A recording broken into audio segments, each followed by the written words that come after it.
يقول السائل هنا: شيخنا حفظكم الله، نريد شيئا من ترجمة ومواقف الشيخ ربيع في نصرة منهج السلف.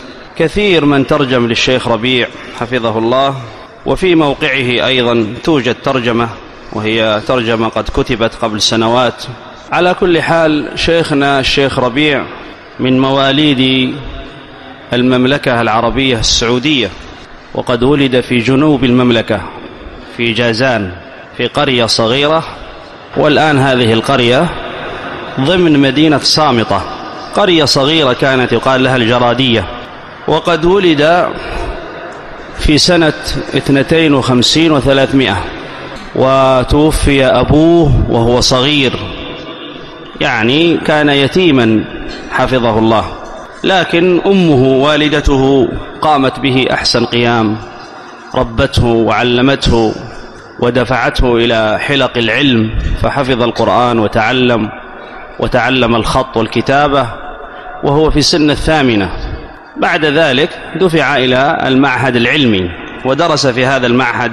هذا المعهد كان كبار أهل العلم يدرسون فيه، الشيخ حافظ الحكمي والشيخ محمد أمان الجامي، وكذلك أيضا الشيخ أحمد النجمي.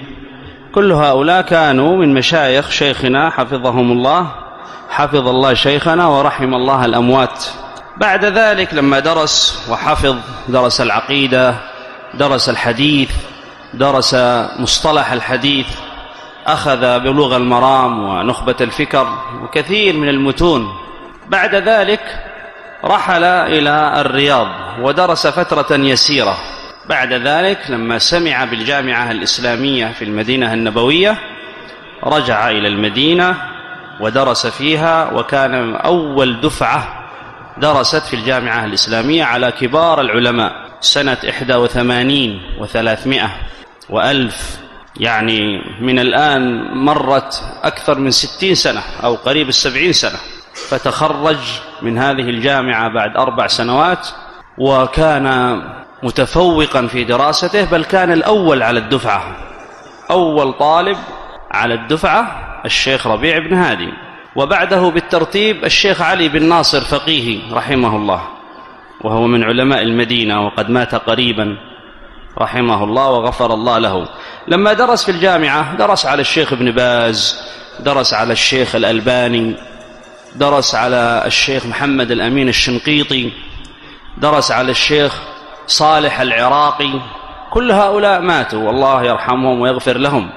ودرس على الشيخ عبد المحسن العباد، لأن الشيخ عبد المحسن التحق مبكرا في الجامعة من حيث الإعادة والتدريس فدرس فيها.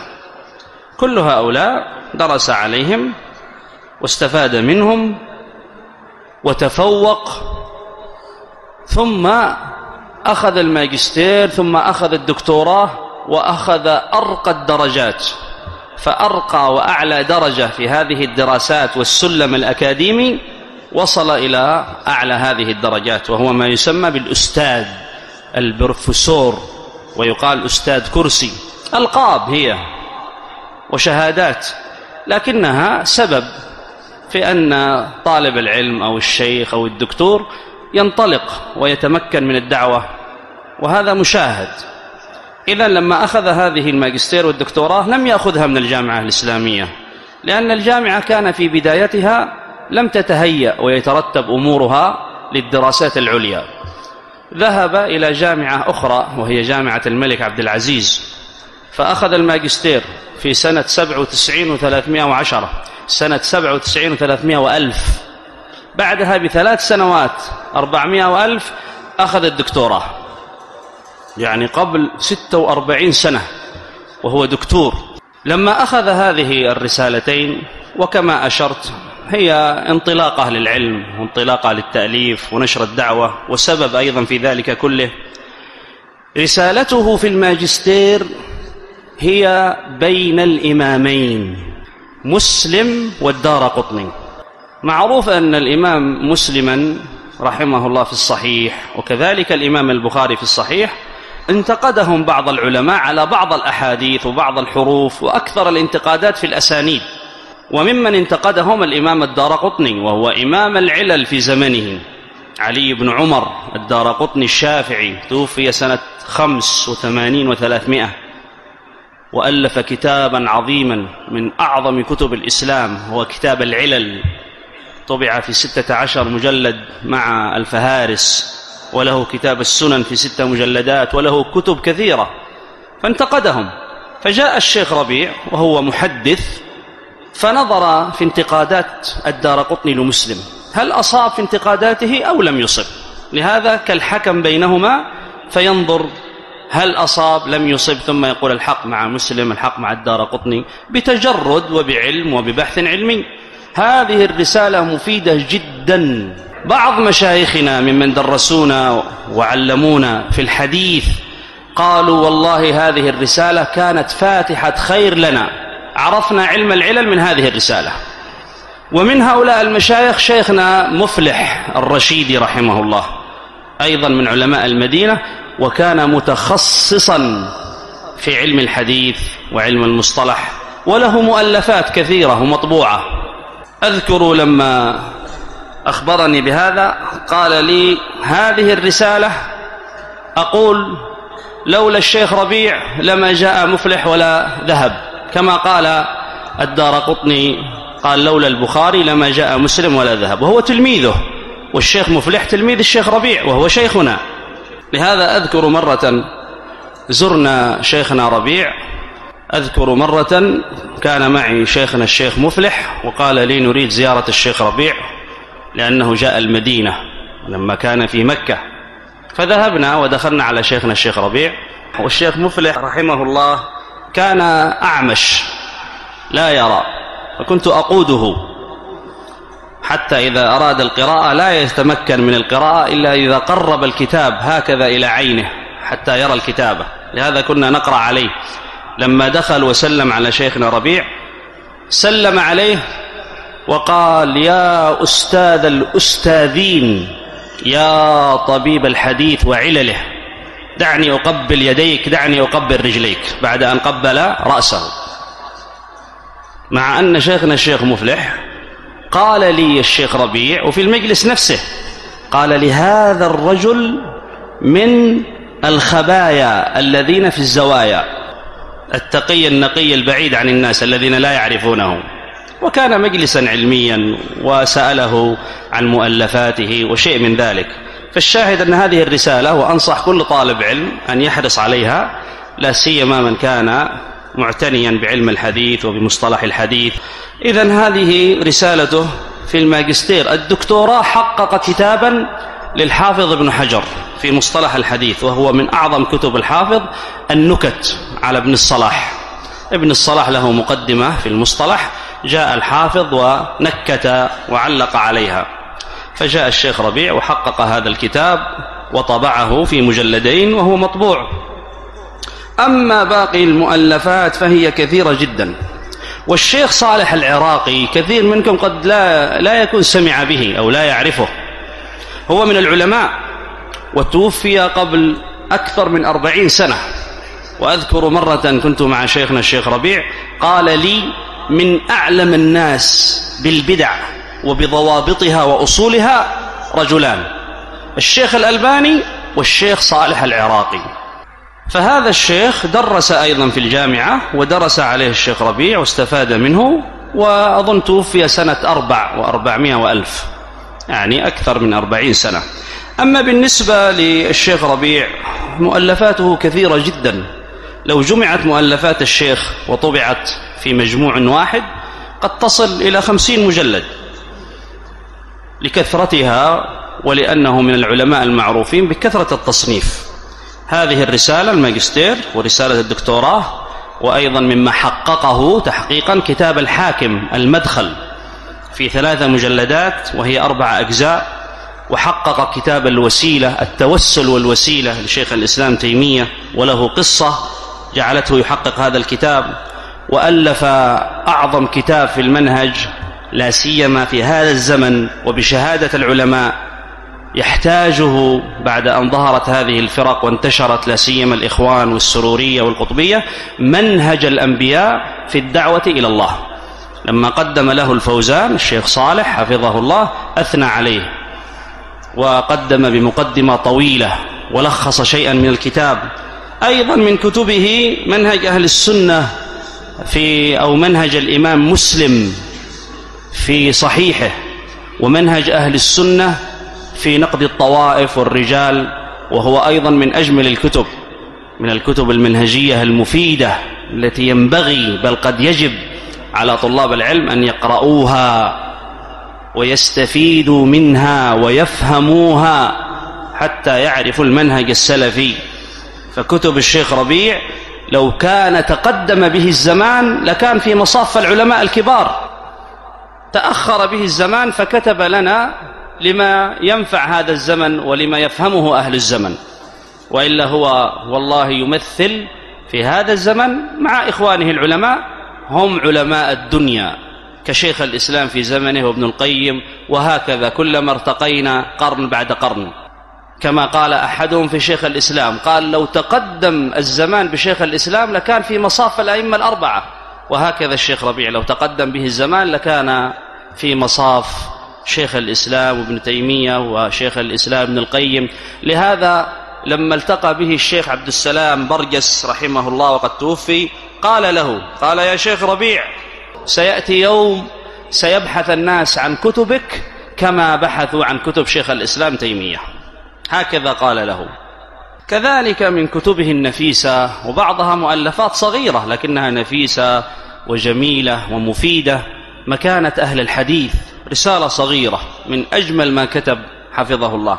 أما الردود فردوده كثيرة، تميز بهذا الأمر، الرد على أهل الباطل وأهل البدع وأهل الضلال من الروافض والصوفية والإخوان والقطبية والسرورية، وممن عرف من أشخاص بأعيانهم ينتسبون لهذه الفرق فيؤصلون أصولا مبتدعة، لبسوا على الناس، خرجوا على ولاة الأمر، أفسدوا أصول أهل السنة عند الناس، فانبرى لهم الشيخ ربيع والشيخ محمد أمان، حتى الشيخ بن باز والشيخ بن عثيمين لما كانوا يردون على هذه الأصول ويبينون فسادها. لكن كان الشيخ محمد أمان والشيخ ربيع يرون أنه لا بد من التسمية حتى يعرف الناس أين هذا الضلال وأين مكمنه ومن الذي ينطلق ويحارب أهل السنة باسم أهل السنة.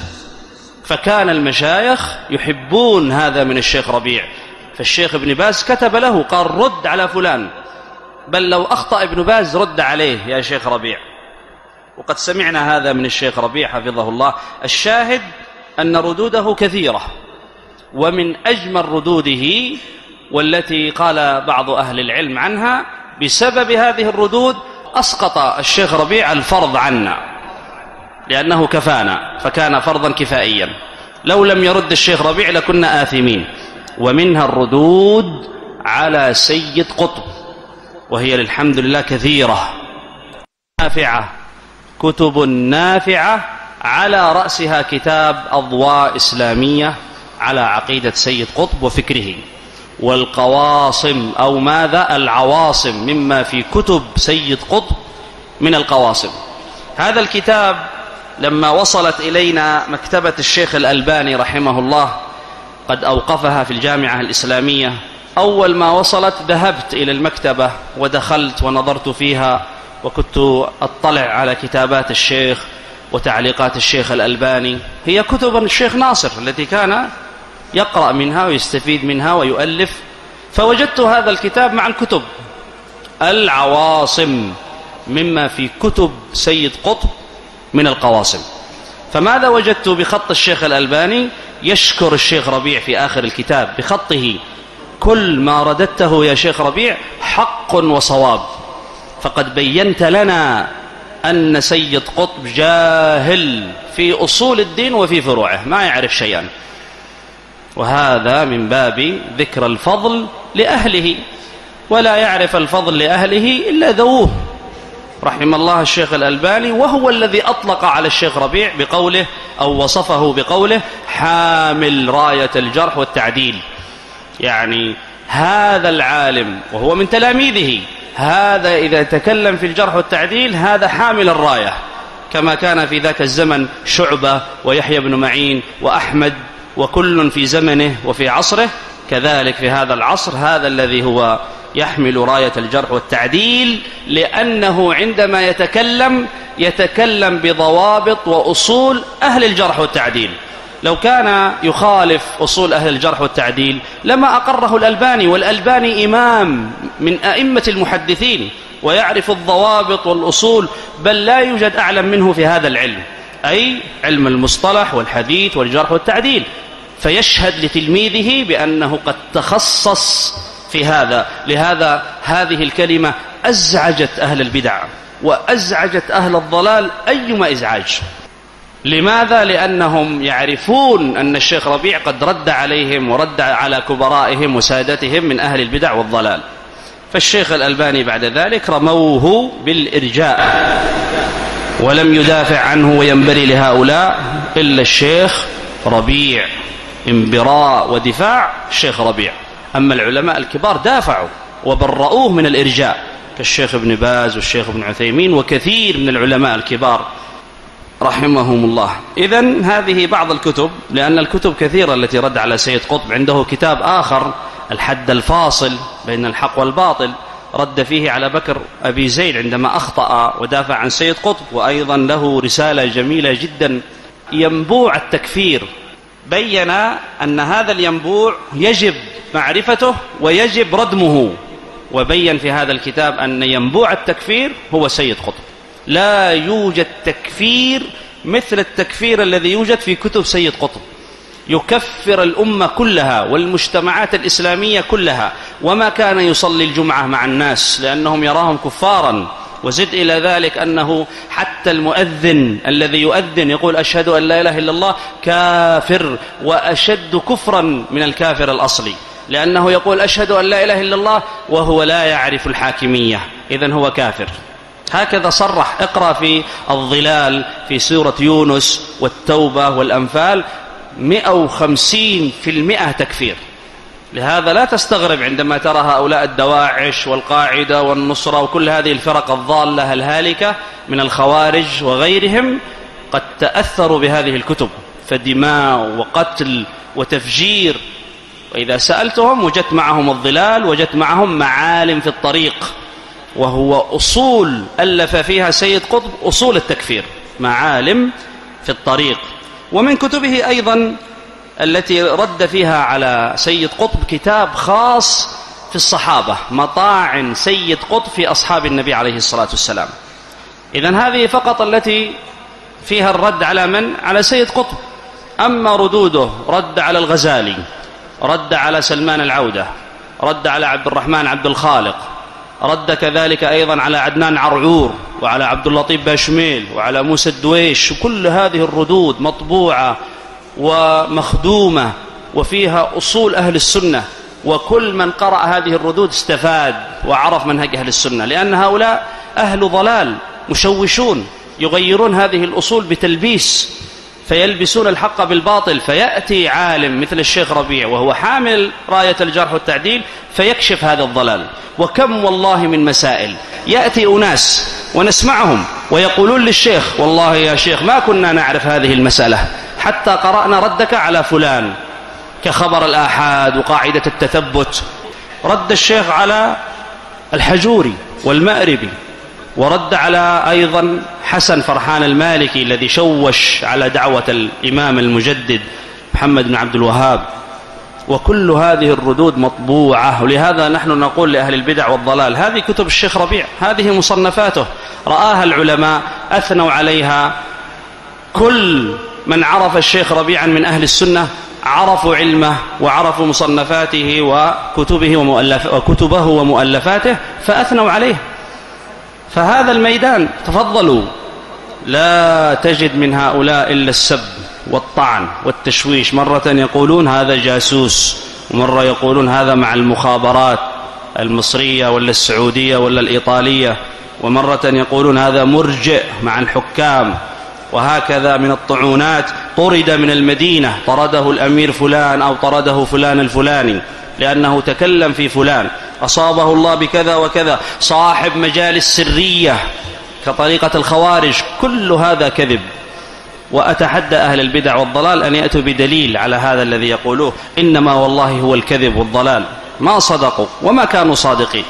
افتح الآن هذه المواقع، اكتب بس اسم ربيع وانظر مواقع أهل البدع إلى اليوم، إلى هذه الساعة، وهي تتداول هذه الطعونات في هذا العالم، فكم له من الأجور والثواب، لأنه ما من شخص يطعن فيه فيوم القيامة ليس ثم دينار ولا درهم، إنما هي الحسنات والسيئات. وفي المقابل كم من أناس اعتذروا منه وجاءوا يطلبون أن يحللهم، طائفة تقول والله ما كنا نعرف، وطائفة تقول غشونا وخدعونا. ومنهم من أرسل معي هذا، فكنا نأتي لشيخنا نقول يا شيخ فلان الفلاني تواصل معنا أو طلب منا، فيغفر الشيخ ويسامح ولا يلتفت ولا ينتقم. في أزمة الخليج جاءت قضية الاستعانة بالمشركين، كتب رسالة، وهي رسالة لطيفة وصغيرة، صد عدوان الملحدين، بين فيها بالأدلة، مع أن العلماء الكبار قد أفتوا، فأيد هذه الفتوى وأفتى، لكن في كتابة خاصة حفظه الله. كذلك أيضا من أجمل كتبه، وهو اسم على مسمى، المحجة البيضاء، أنصح طلاب العلم أن يدرسوه وأن يقرؤوه فيما بينهم أو حتى في الدورات وفي غير ذلك. وزد إلى ذلك أيضا كتابه النصر العزيز، وكتابه أيضا التعصب الذميم، رسالة جميلة تبين ما يتعلق بتعصب أهل الأهواء والبدع والضلال. وكم رأينا هؤلاء، والله بعضهم يأتي عند الشيخ ما يمنع أحدا من بيته ولا يطرد أحدا، حتى لو جاءه بعض هؤلاء الضائعين أو الملبس عليهم أو حتى المبتدعة، يجلس معهم ويناقشهم ويناظرهم ويقيم عليهم الحجة في أي مكان. ونراه والله في المسجد النبوي أو في المسجد الذي قريب من بيته ما يرد أحدا ولا يفر من أحد، يسمع ويناقش ويناظر ويعلم. لهذا مرات وكرات ونحن نراه وهو يأمر بالمعروف في كل مكان، في المسجد، في الشارع، في المطار، في ساحة الحرم، يرى منكرا يرى شيئا يتكلم. يعني في ساحة الحرم كان إذا دخل ورأى الناس تصور ينصح ويرفع صوته حتى يسمع الكل في ساحة الحرم. أول ما يأتي إلى الساحة يدخل المسجد يرى رجلا يصلي خلاف السنة يعلمه ويقول افعل كذا في السجود، لا تفعل كذا، يدك لا تضعها هنا عند السجود أو عند الركوع. كل من يراه، يرى شابا صغيرا قد يصلي بجانبه لم يغطي رأسه، يقول له ليش ما تغطي رأسك في الصلاة، غطي رأسك. وهكذا كثير من المواقف رأيناها مع الشيخ. مرة أذكر كنا في المطار فرأى بنتا صغيرة، هي لم تبلغ لكن يعني على العاشرة أو أقل من ذلك، ورأى شعرها مفتوحا فنصحها، يا ابنتي غطي رأسك، تعلم الحجاب، أين أبوها أين أمها، علموها. فنصحها الشيخ وهي تسمع. وهكذا حفظه الله كان نصوحا وكان وقافا، إذا علم أن هذا الشيء أخطأ فيه الشيخ فإنه يرجع ويكتب إذا كان هذا الشيء منشورا. وأذكر مرة كان مع أحد طلاب الذين زاروه فقال بلغني عنك كذا وكذا، فبكى هذا الطالب، بقي في المجلس يبكي، فقال له لما تبكي؟ أنا سألتك سؤالا دافع عن نفسك، أنا أقول بلغني عنك. فقال يا شيخ والله هذا غير صحيح. قال له إذن أنت فعلت كذا؟ قال نعم أنا فعلت هذا وهذا الشيء طيب. قال أين فعلت؟ عندك صوتية؟ عندك كتابة؟ قال نعم. قال أسمعني، فأخرج الصوتية للشيخ فسمعها، فقال له أحسنت وسامحني يا بني، مع أن الشيخ ما ظلمه ولا آذاه ولا نهره، إنما سأله، قال بلغني عنك كذا وكذا. هذا الطالب بقي يبكي ما استطاع أن يتكلم. وهكذا كل من يدخل عند الشيخ والشيخ يعرف عنه شيئا يستره وينصحه ويوجهه ويصبر عليه ولا يتكلم عليه. كم طعنوا في الشيخ أنه عجول ويتكلم في الناس ولا يصبر، كل هذا كذب. ما يتكلم إلا بعد أن يرى أن هذا الرجل بعينه فرق أهل السنة وظلمهم وآذاهم.